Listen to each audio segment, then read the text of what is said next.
The first thing that pulled me into trouble was a single frozen screen.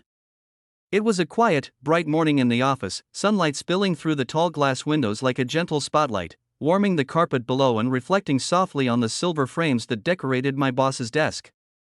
I had bent down to plug in a loose cable when the monitor blinked to life, and for a split second, before anything else loaded, a single photo filled the entire display: a woman standing near a bright blue lake, smiling as if the world had not yet taught her how to be afraid.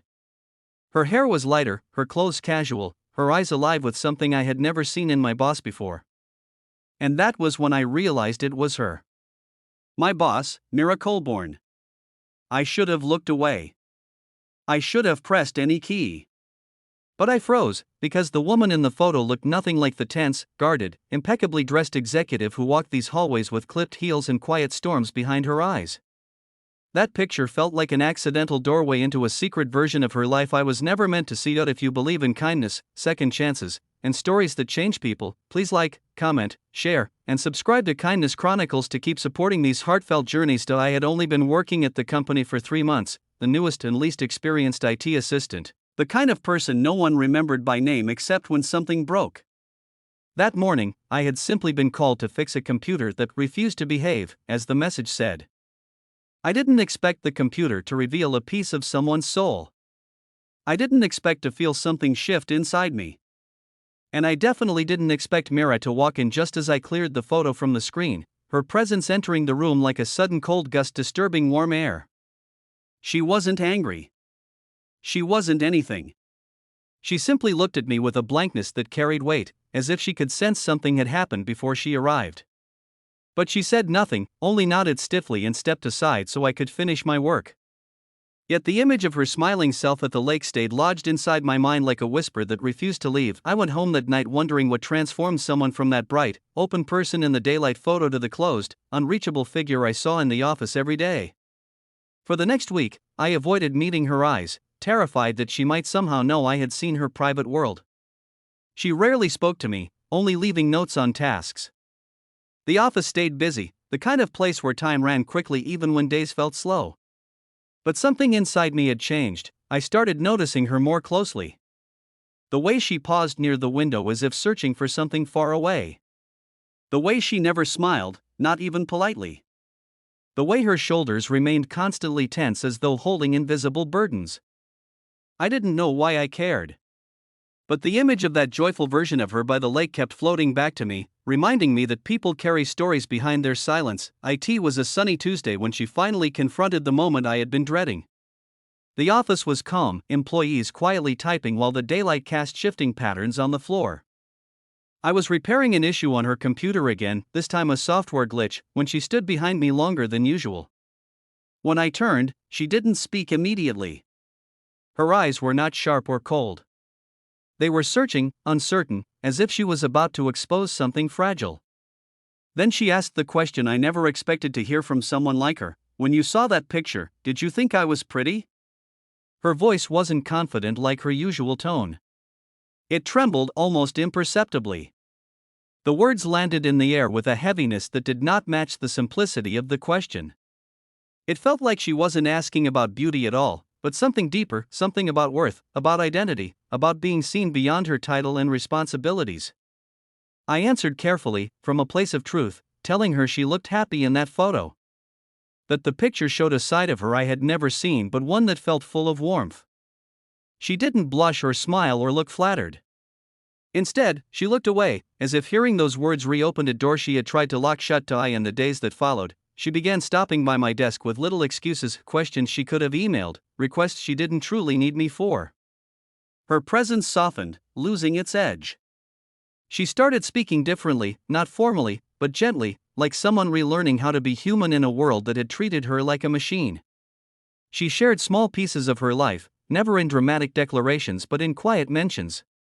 She told me she used to love hiking by that lake in the photo. She used to paint. She used to take spontaneous trips during daylight hours just to feel the warmth on her skin. But then responsibilities grew, expectations tightened, and somewhere along the way, she said, life became schedules and deadlines rather than experiences. She admitted she hadn't seen herself truly laugh in years. I found myself becoming someone she trusted, even if she didn't say it directly. I didn't try to fix her life. I didn't pretend to understand everything she had gone through. I simply listened, and slowly, she began letting those locked away pieces of herself breathe again. She started taking small breaks during the day, stepping outside for fresh air. She stopped skipping lunch. She asked for help delegating tasks. People in the office noticed the change, though they whispered theories instead of understanding its real source.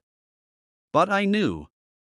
I saw her rebuilding herself quietly, layer by layer, with the same deliberate care with which she once built her career. Months passed like this, with sunlight marking each peaceful afternoon.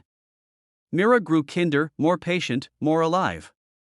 And I found myself anchored deeply in those moments we shared, even if they were small.